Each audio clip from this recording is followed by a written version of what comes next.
द्रौपदी मुर्मूଙ୍କ विजय ପାଇଁ जगन्नाथ बजरंगबली मंदिर रे प्रदीप प्रज्वलन कले बीजेपी दलीय कर्मकर्ता।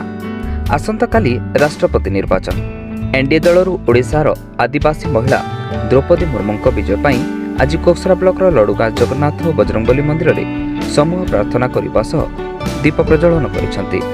बीजेपी वरिष्ठ नेता जनार्दन पंडा, विश्व हिंदू परिषद सभापति सुभाष अग्रवाल, कोकसरा मंडल सभापति दुर्गा प्रसाद प्रधानी, गोपाल अग्रवाल, गणेश नंद, प्रमोद कुमार पंडा, विश्व हिंदू परिषद सह संपादक किशन कुमार पट्टनायक समेत सुभाष दास, वैद्यनाथ माझी, सुशील कुमार पाढ़ी, सुभाष अग्रवाल प्रमुख उपस्थित थिले।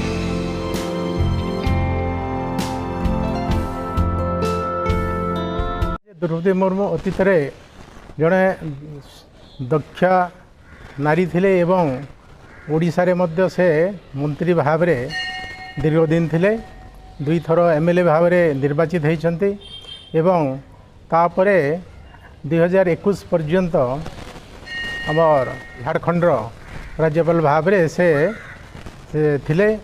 एणुक निश्चित भाव में रौन जाचन आसंता जुलाई 18 तारीख रे राष्ट्रपति निर्वाचन हवा के जाऊे एवं ये निर्वाचन रे भारतीय जनता पार्टी बा एनडीए आमर प्रार्थी देइचन श्रीमती द्रौपदी मुर्मू को राष्ट्रपति भाव में।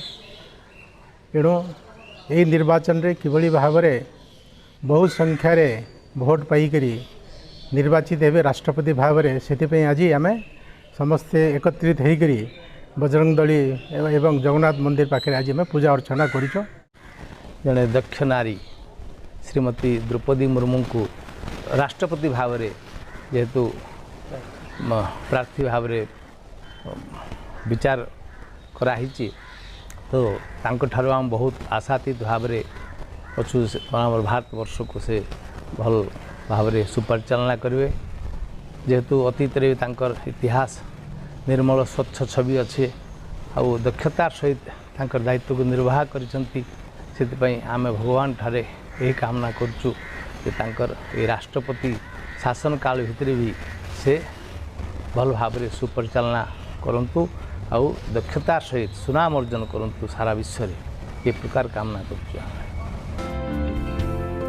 Bureau report Kalinga media.